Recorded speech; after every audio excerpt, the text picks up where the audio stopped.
Hi there guys, welcome to, I think this is number 5 video of the Monster Beetle rebuild. I think this is probably going to be the penultimate video. I've made some really good progress.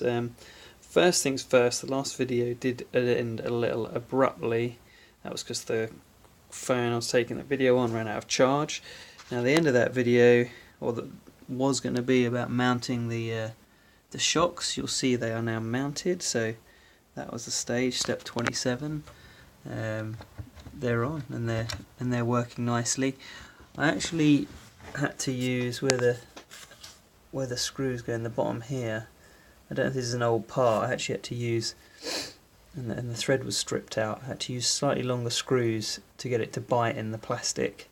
But because I had that spare screw bag, that was no problem at all. So pick some extra screws out of there, use slightly longer screws than the instructions called for. So there we go.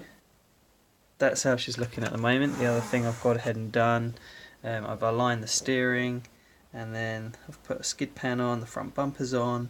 You'll notice the motor's hanging off. It's, I think people call it a silver can, a Tamiya silver can. That's an original 540 motor.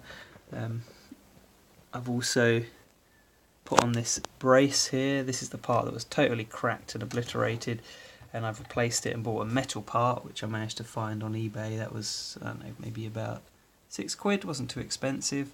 So I've actually done up to step 31, and all I've got left to do is mount this kind of rear bumper thing which is sitting over there, put the tyres and wheels together, or they're already together, so then just mount them. And that is step 34, because after that the only thing that you have to do are various bits and pieces to do with the body shell, which you'll see is sitting over there in one piece. So really not much to do, well, not much left to do, so hopefully you're going to get it running. What is exciting though, here we go,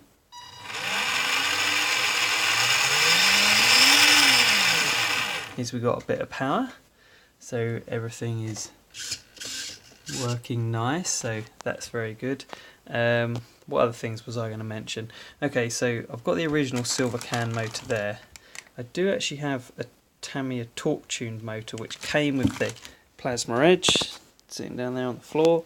I was going to put it in, but I've decided not to, and I'm interested if anyone knows any thoughts about this, because people have been saying about how weak the gearbox is in the original Monster Beetle. I don't want to put a motor in there that's going to shred the gears and the differential, so I've gone with the original one for now, because this car is more about torque than top end speed, and I've never had a problem with it, so I think I'm going to stick with that motor for now.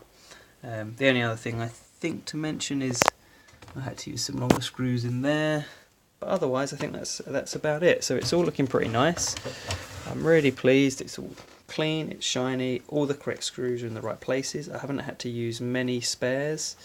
So yeah, I'm going to get on and try and get it finished.